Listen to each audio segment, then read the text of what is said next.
Bom dia a todos. Hoje o nosso grupo vai apresentar um trabalho falando sobre a obra A Relíquia, do autor S. de Queiroz. Nosso grupo é composto pelo Bruno Viana, Kaique de Gaspari, Danilo Ribeiro, Davi Oliveira, João Pedro e Cauã Leandro. Bom, o João Maria S. de Queiroz, ou S. de Queiroz, nasceu em 1845 e morreu em 1900. Nascido de pai brasileiro e mãe portuguesa, foi considerado um dos maiores escritores portugueses do século XIX, sendo pioneiro no realismo português, com a obra O Crime do Padre Amaro. Ele foi criado pelos seus avós paternos e foi aluno do Colégio Interno da cidade do Porto. Ele entrou para cursar Direito na Faculdade de Coimbra em 1861 e se formou em 1866. Ele teve seus primeiros trabalhos publicados na revista Gazeta de Portugal, que foram agrupados e publicados como uma obra póstuma, chamada Prosas Bárbaras. Em 1869, ele visitou o Egito como jornalista para ver a construção do Canal de Suez. Nessa viagem aí, essa viagem inspirou ele a criar várias de suas grandes obras, como O Mistério da Estrada de Sintra, de 1870, e A Relíquia, de 1877. Em 71, ele participou do que foi chamado de Conferências do Cassino, onde abordavam temas como realismo como nova expressão de arte, tipo uma iminência do realismo ali na meados da década de 70 do século XIX. Em 72, ele é nomeado cônsul de Havana e parte para a Inglaterra em 74, 1874, claro. Em 1875 é publicada sua primeira grande obra, O Crime do Padre Amaro, que teve grandes impactos para a sociedade, para o autor e para a literatura portuguesa. Com a chegada da escola realista, ele foi pioneiro nisso aí. O autor também mantém essas críticas para suas próximas obras, como O Prêmio Basílio, O Mandarim e A Relíquia. Em 1885, ele se torna noivo de Emília de Castro, com quem teve 4 filhos. Em 1888, se tornou cônsul em Paris e publicou uma de suas obras de maior renome, Os Maias. Nos próximos anos, essa traz obras carregadas de nostalgia, que demonstram nacionalismo e saudades da sua terra, como a Ilustre Casa de Ramírez, A Cidade e as Serras e Suave Milagre. O Essa morreu na França, em agosto de 1900, com 54 anos. Ele foi o único escritor português a ter sucesso internacional nessa época e teve suas obras traduzidas para mais de 20 idiomas. Sobre as obras mais famosas dele, a gente pode citar O Crime do Padre Amaro, que estreou o realismo aí em Portugal. Ele é um livro recheado de críticas à igreja e à sociedade, à classe política também. E foi o pontapé inicial para o realismo em Portugal também. Provocou até mesmo um protesto contra o essa por meio da igreja e dos populares. Outro livro bastante importante da vida dele é O Primo Basílio, que foi escrito em 1878. É um romance realista com o tema de adultério, que era um absurdo para os padrões da época. E também critica muito o romantismo, né? Esse estilo literário critica muito o romantismo e a sociedade em si também. E Os Maias, que trata-se da decadência de uma família, o fim de uma era, da família Maia, no caso. E nesse livro ele fala sobre a vida vazia das pessoas de classe alta, como eles tinham uma vidinha, assim, medíocre, vazia. O estilo de escrita dele era bem descritivo, tanto da realidade como da maneira que os personagens reagiam àquela realidade que eles tinham acabado de ver. Ele usava vários advérbios e adjetivos para dar ênfase nas críticas que ele fazia no livro e para deixar a obra mais objetiva.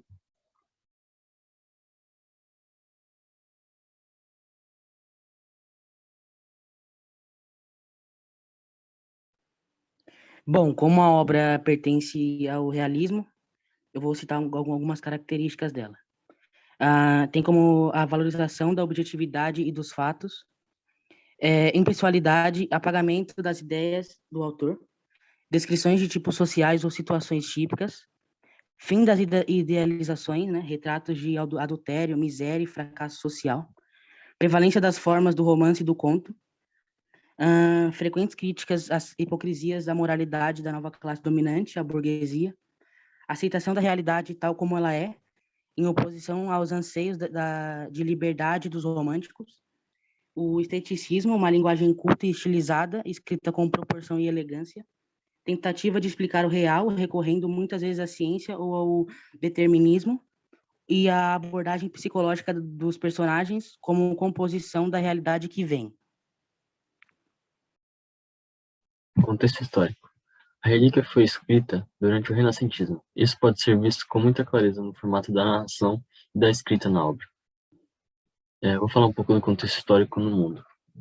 O mundo acabava de passar por uma revolução industrial, trazendo com isso grandes progressos na ciência, no transporte, nas tecnologias, na comunicação e na filosofia. E com a ascensão do capitalismo e a revolução industrial veio também a polarização socioeconômica, o que significa que veio a separação entre a burguesia e o proletariado.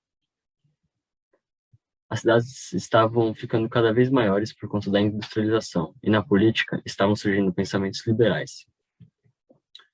Em Portugal, diferentemente da Europa, não estava tendo muito progresso, pois havia muitos problemas econômicos por conta do fim da exploração das colônias e o alto índice de analfabetismo e desigualdade na nação portuguesa.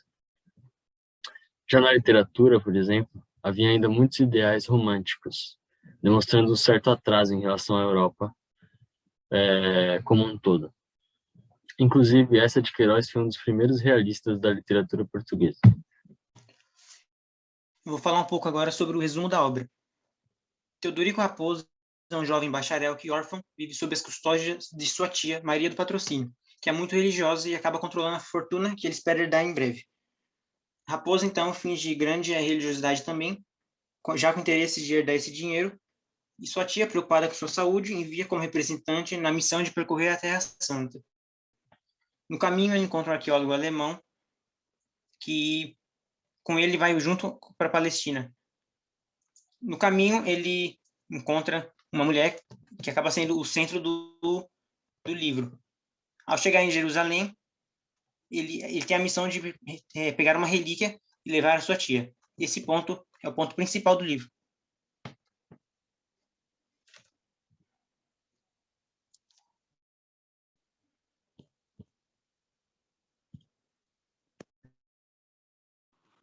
Bom, vou falar alguns principais personagens e suas características. Começo pelo principal, Teodorico Raposo, protagonista, homem de duas faces, uma de malandro e outra de beata. Também é conhecido como Raposão e é ele que narra a história. Esse personagem é capaz do melhor e do pior. Era neto de padre e ficou órfão ainda criança, tendo sido adotado aos 7 anos pela tia, a rica beata Dona Maria do Patrocínio, das Neves. Aos 9 anos, o menino foi encaminhado para um internato onde conheceu Crispim, seu grande amigo e futuro cunhado. Dona Maria do Patrocínio, tia de Teodorico, rica, católica e muito severa. Criou o sobrinho seguindo os ensinamentos de um amigo padre e sempre incentivava o sobrinho aos estudos e à religiosidade. Crispim, seu melhor amigo, desde os tempos da escola, no futuro será também o seu cunhado. Adélia, a primeira paixão de Teodorico Raposo, mas que o abandona, pois ele a deixa para obedecer a tia e estudar direito em Coimbra. Topsius, outro amigo do Raposão, este é estudioso e historiador que estava em Alexandria quando Teodorico se estudioso, escreveu um livro, inclusive colocou o Teodorico como um dos personagens. Miss Mary, mulher inglesa e amante do nosso protagonista, vive em noites de volúpia e entrega a ele como presente sua camisola para que guarde de lembrança.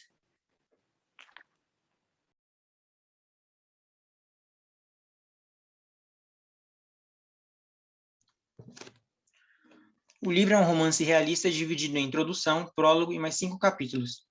Ele é narrado em primeira pessoa e logo no começo, em um prólogo, o narrador mostra suas intenções ao escrever o livro, nos contar sobre um período específico de sua vida e como esses eventos influenciaram e ajudaram a se tornar quem ele é hoje. A narração é feita, com poucas exceções, de maneira linear, seguindo uma ordem cronológica, com as memórias se distribuindo progressivamente. Há também um tempo psicológico, pois em alguns momentos há um retorno às memórias da infância, como quando foi órfão, na adolescência, sob cuidado da sua tia, na faculdade de Direito e, por fim, na Terra Santa.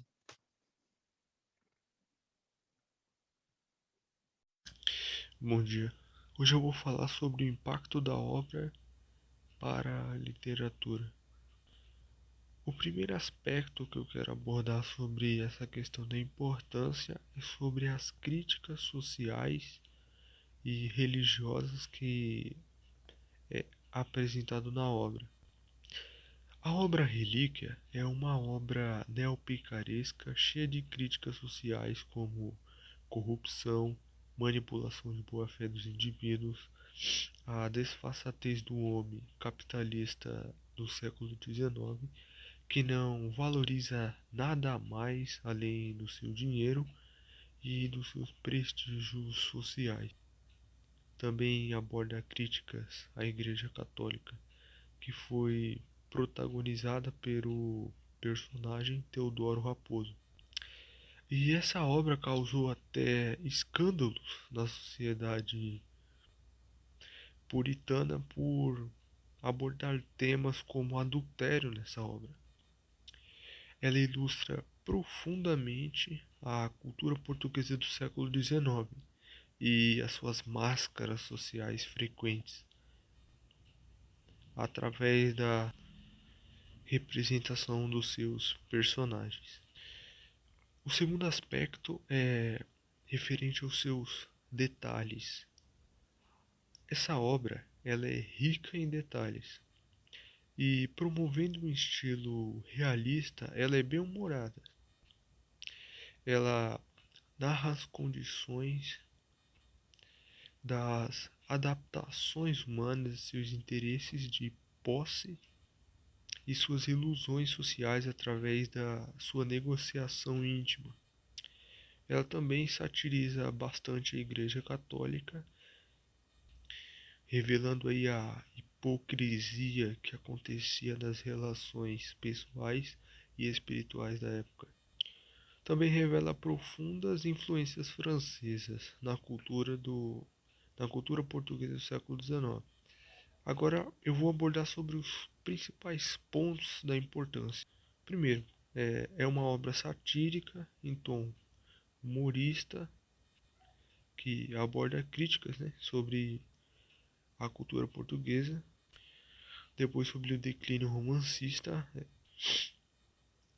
que é bastante abordado na obra, como as características de pessimismo, ironia e a característica dos personagens chegarem cada vez mais próximos à realidade. Nessa obra, o autor ele se expressa, né, como um objetivo dentro da obra de ultrapassar, né, essa questão do romantismo. E o último aspecto é sobre essa competição, né, que essa de Queiroz tem com Machado de Assis, que nesse caso seria a competição entre a Relíquia e as Memórias Póstumas de Brás Cubas, de Machado de Assis. Machado de Assis e essa de Queiroz, né, eles costumavam duelar títulos de melhores escritores lusófonos. Então, um desses conflitos foi a obra de essa de Queiroz, A Relíquia, duelando contra a obra de Machado de Assis. E o principal ponto que a gente pode abordar esse duelo é o fato de que as duas obras são memórias narradas, né? São narrativas memorialistas que contam, destrincham, né, o passado.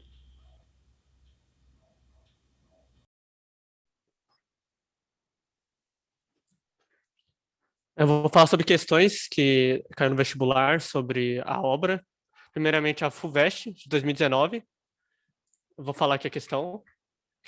A questão. Atente para as seguintes afirmações relativas ao desfecho do romance A Relíquia, de Eça de Queiroz. 1. O autor releva por meio de Teodorico que sua descrença num Jesus divinizado, imagem que é substituída pela ideia da consciência. 2.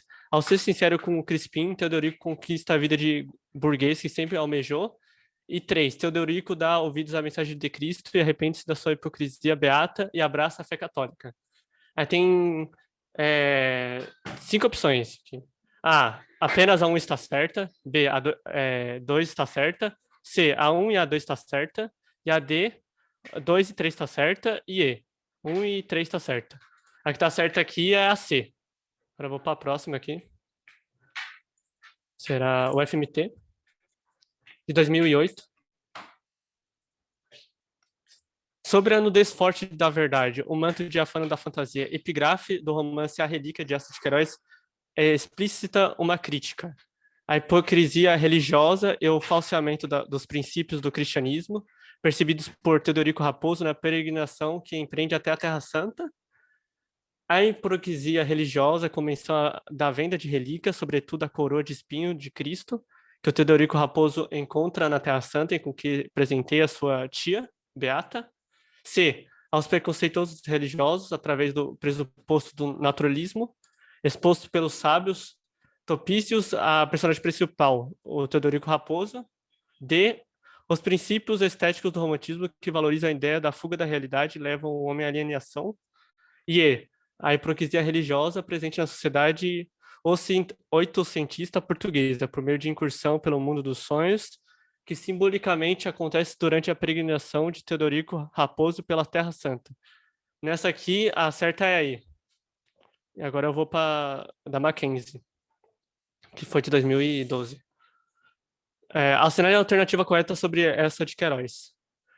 Fiel aos pressupostos da escola naturalista, adotou postura doutrinária ao dissertar sobre a degeneração do clero, resultante do acelerado progresso da industrial das cidades portuguesas. B, lançou um olhar crítico sobre a sociedade do seu tempo, procurando analisar e registrar, através do romance realista, contradições de um mundo em transformação. C, em pleno apogeu do capitalismo, defendeu a tese que os princípios religiosos eram a única forma de salvaguardar a sociedade dos valores excessivamente materialistas. D, nacionalista convicto, acreditava que a literatura romântica era um instrumento legítimo, eficaz para enaltecer e preservar os valores da tradição portuguesa. E serviu-se de ficção para tecer comentários irônicos às classes baixas e responsáveis, segundo ele, pelo marasmo que se encontra em Portugal no século XIX. Nesse caso aqui, a questão é a B. E é isso, gente. Para concluir nosso seminário, a gente pode concordar que o Eça de Queiroz foi um ator fundamental para a introdução do realismo nas obras portuguesas e que suas críticas ferrenhas a toda a sociedade portuguesa, desde as castas mais baixas às castas mais altas e até mesmo ao clero, foram muito importantes